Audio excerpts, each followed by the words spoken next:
Yeah, okay, fine. So the story that I'm going to read, if you would like to read along with it yourself, is there. And so, this is the Halloween 2020 story. It was Halloween night 2020, and Mason Cummings' parents were nowhere to be seen. No, they weren't missing, nor were they dead or injured. In fact, they were perfectly healthy, at least for now. Mason's parents, Karen and Stuart, were wealthy enough to afford several vacations a year, and in the latter part of the year, they resolved to take several back-to-back to make up for the ones COVID lockdown mandates had stolen from them during the spring and summer. As a result, they left their mansion of a home in the care of their 20-year-old son until they returned on November 1st. Make sure, Manson's mother told him as his father jammed their 10th stuffed suitcase into their newest car, that you don't let any trash anywhere near the house. Manson smirked. His mom thought nearly everyone was trash, including him and his dad some days. Keep an eye out for anyone looking up to no good. You know, sagging their pants, wearing some cheap, ugly costume on Halloween. Not some gross trick-or-treat kid either. I don't want a speck of dirt on even the doormat between now and the time we get home. Got it? Got it, Manson said cheerfully, and Mom slowly walked down the whole driveway in her heels, briefly raising a hand in a farewell, as Mr. Cummings laid down on the horn for her to hurry up so they could make their flight. Mrs. Cummings didn't need to worry about the doormat because it was nowhere to be found by 12 a.m. on Halloween night. Someone who'd left the party early had stolen it. The house was a hive of hedonistic anarchy. Hoya! The festivities were loud enough to arouse the ire of everyone in the neighborhood. The partiers already had earned one warning from the police, so after a while, as they were finally becoming tired, they calmed things down. Most of the guests had left. Now it was Manson, Aaron, and Emily. Aaron was a lovable oddball from Manson's group, always loved to do weird and dumb antics, but still outgoing and obnoxious enough to fit comfortably into Manson's clique. He'd become dressed in a dollar store Deadpool outfit that was 2 sizes too small. He was the only one who wore a costume, not because he missed any memo that it wasn't a costume party, but simply because he felt like it. Indeed, no one had worn any sort of mask at the party, scary or otherwise. Emily was Aaron's girlfriend, known for being short and fast-talking and for flawlessly performing Ale Woods in her high school's production of Legally Blonde. Not because of any acting talent, but because her personality was essentially the character. Look, I just don't believe in outer space, you guys. Like, how can it be a real thing? Like, we can't even leave the mantle of the Earth. It's just isn't impossible. Am I not wrong?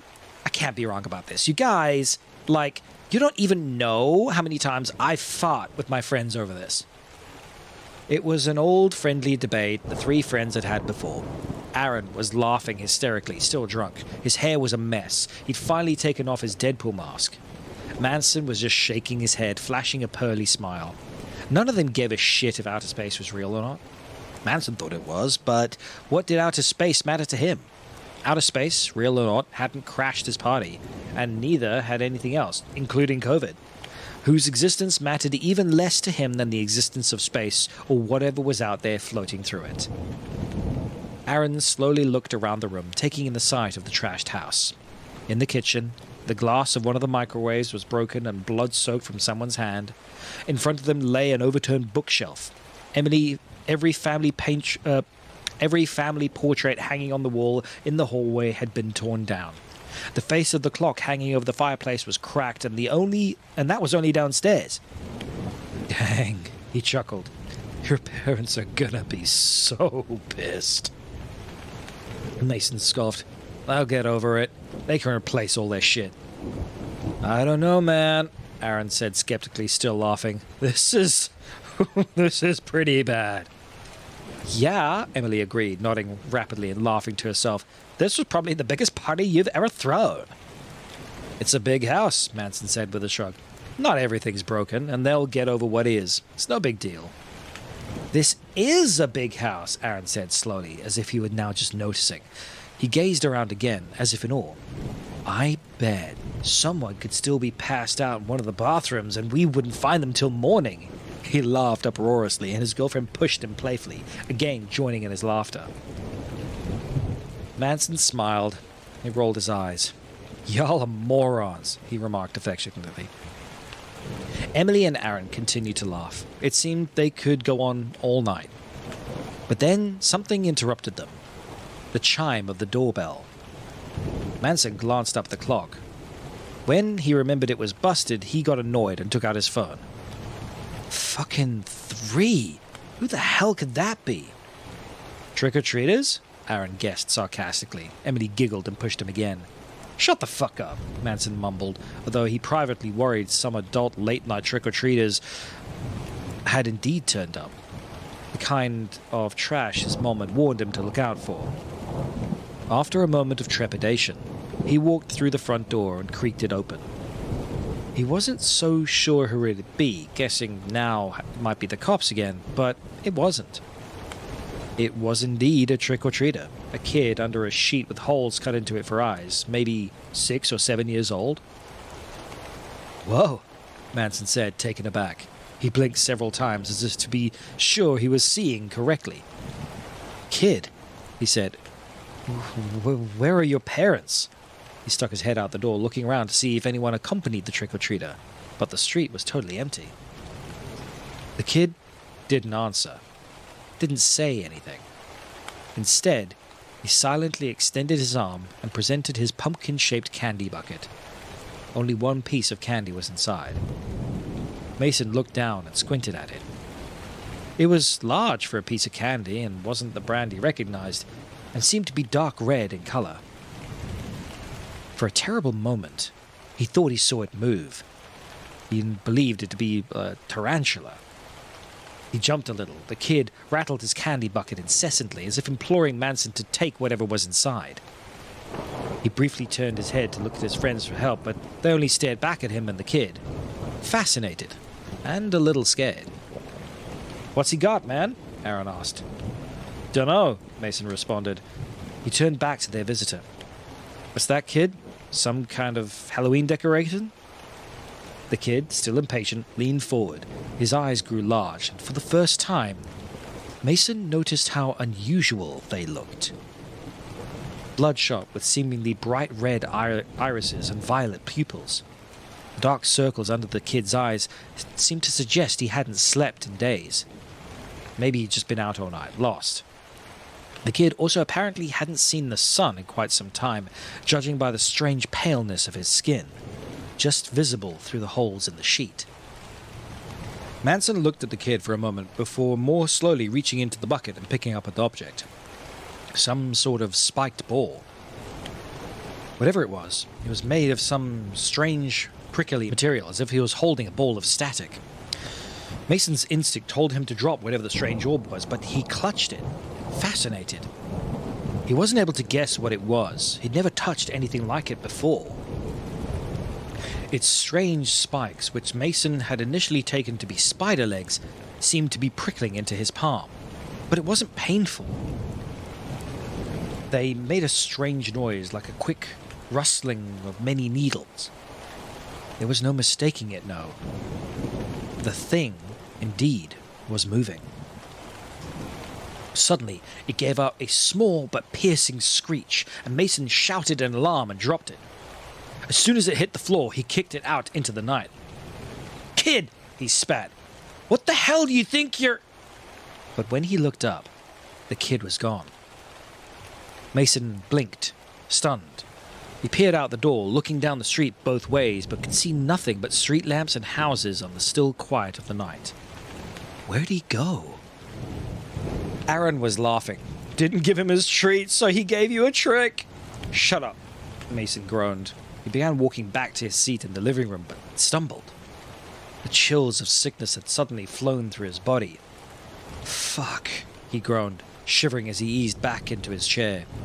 He tried to say something, but was interrupted by a fit of coughing. "Dude, you don't look so hot," Aaron said, genuinely concerned. Mason's coughing continued, now worsening into hacking. Some mucus threw to the floor. His nose leaked a thin and runny snot. "Ew!" Emily cried, jumping away. "What the hell, Mason?" But Mason couldn't respond. His head was swimming and felt ready to crack in two. "Dude, you're white as a sheet." He was. Mason began to sweat. His skin took on a ghostly pallor. He grabbed his chest. Suddenly, breathing seemed hard. Still possible, but hard. Harder than it had ever been for him. Still, he seemed finally able to talk. I, he said with some difficulty. He paused to cough. I might need to lie down. You think it's COVID? Asked Emily. That kid did look kind of sick. He couldn't have given it to them. He couldn't have given it to him that quickly, Aaron pointed out. But he had to admit himself, it wasn't the stupidest thing Emily had ever said. Not by a long shot. Still, you might have it, bro. It can take a few days to come on. Mason nodded. His breathing was still labored, but he wasn't yet worried. He was still able to get air. It wasn't too easy, but he was definitely able to get air in. And that was good. Yeah, that was good. Dude, do you want to go to the hospital? No! Mason cried, throwing more mucus to the floor. He coughed violently. No, I hate hospitals. Really, guys, I'm fine. You don't look fine, Emily remarked. Her face suddenly turned worried. Her mind began to race. Maybe we should leave, she said, turning to her boyfriend. Leave? Mason said incredulously. Oh, wait, wrong character. Leave, Mason said incredulously. What? You afraid I'm going to give you COVID? His friend said nothing for a moment. Well, dude, you probably have it, Aaron said with some trepidation. We might already have it too since we've been around you all night. We might even have given it to everyone at the party. You should probably tell them. Yeah, Emily agreed, nodding. Yeah, and then there's that kid. You might have given it to him too. Yeah, Aaron said, and we don't know what that kid was doing out so late without his parents. We should call the cops or someone to find him. Could be out there lost. Mason shook his head and waved his disapproving hand as he tried to catch his breath. The kid didn't say he was lost, did he? Someone was probably with him. Like who? Emily asked incredulously. Who takes their kid out trick-or-treating at 3 a.m? Mason glared at her. Yeah, Aaron reasoned. If that kid was with someone, like it wasn't his parents, maybe he got kidnapped. Maybe the kidnapper sent him to the door to give you that weird thing in his candy bucket. Yeah, Emily gasped, realizing something. Yeah, Mason, some people do some fucked up shit. Someone might even have been using that kid to poison you. Like, you don't know what that thing was. Maybe it's not COVID. Maybe that kid put fucking poison in you. Mason eyed her quizzically. She hadn't made this much sense in all the time he knew her. She looked terrified. Aaron too. He was just about to relent to allow them to take him to the hospital, but then, out of nowhere, a giant, bone-chilling moan, like that from some tortured phenom, sounded loudly from upstairs. Emily let out a little yelp. Aaron paled, looking nearly as white as Mason. Everyone froze. Mason was too scared to even cough, though he felt the urge. What the fuck was that? Aaron whispered. Mason thought for a moment. Suppressing a cough, he answered reasonably. Someone from the party. You said it yourself. We might have forgotten someone in one of the bathrooms upstairs. That didn't sound like someone drunk to me, Emily said fearfully. Mason covered his mouth to cough. Well, he said, almost annoyed, I couldn't think of anything else. Emily had to summon all her strength not to cry. She turned to her boyfriend. Aaron, she said in a small voice, maybe you should go check. Aaron gulped. He hesitated, then, reluctantly, he nodded, and without a word, slowly ascended the staircase to the far end of the room. Emily clasped her hands together, watching Aaron fearfully until he disappeared upstairs. Suddenly, Mason erupted at his worst coughing fit yet. He stood, bending over to holding his stomach. Emily turned and was horrified to see Mason retch violently and vomit up what seemed to be like a bloody wad of tissue. She cried in horror. Mason trembled, staring at what he could only register as some organ he's copped up. His lung, his stomach, something that no one should ever see and only ever saw if they were certain to die. Some part of himself that he knew must be there inside him, but that didn't seem real until when he saw it staring him in the face, plopped lamely on the once immaculate white carpet in a chunky pool of blood and mucus. Before anyone could say anything, the upstairs erupted with Aaron's screams. "What the fuck? What the fuck? What the fuck is that?" Suddenly, Emily and Mason were caught in what seemed like a terrible windstorm swirling throughout the entire house. More furniture crashed, the dressers upstairs, the kitchen cabinets. The lights flickered and buzzed. Emily was tearing her throat and screaming. The whole house seemed to quake. From upstairs, Aaron's screams continued even louder amid the bedlam, though they were now desperate and muffled, choked. Something snaked its way from downstairs. Mason's eyes bulged as he looked up to see what was a pure white bedsheet floating down the stairs without anyone in it, at least not anyone human. He thought it could detect the eyes of the kid, those strange, sickly, red-purple eyes suspended like sinister alien planets in those eye holes of that sheet. Then he heard the fast, scuttling, needly sound around the kid's strange, spiky ball. I misread that. Then he heard the fast, scuttling, needly sound of the kid's strange, spiky ball, so loud it was overtaking Emily's screams. It grew louder and louder, devolving into a loud and terrible buzzing, sounding now like a swarm of angry killer wasps.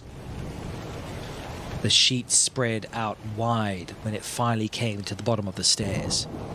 Aaron's screams faded away, as did Emily's. The sheet seemed to be covering all like a blanket, the eye holes fixed squarely on Mason, and was gliding towards him slowly like a sinister and hungry stingray. Mason searched around. He could barely make anything out in the house. Everything seemed dark and blurry, and time seemed to slow. The lights continued to flash, now at random intervals, slow. Emily had vanished. The only thing that he could see clearly now was the sheet, expanding, somehow reaching every inch of the room. The front of it lifted up as it slightly came closer, and Mansion could see underneath that it was being propelled forward by those piercing, scuttling spikes that were now protruding out of the eye holes.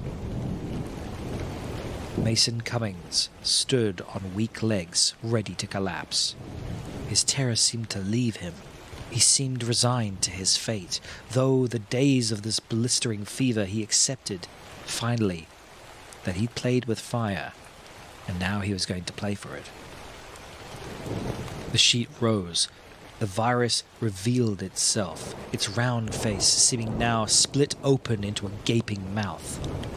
The spikes seemed to become a set of sharp and terrible teeth. The virus let out a hungry screech, and then, in an instant, Mason was swallowed whole, and the sheet collapsed over all. The next day, Mr. and Mrs. Cummings arrived home at a suspiciously quiet house. Opening the door, they faced a nightmare beyond comprehension. Seeing first her son's pale, lifeless face out of everything, and his blood-stained mouth, Mrs. Cummings screamed until she fainted.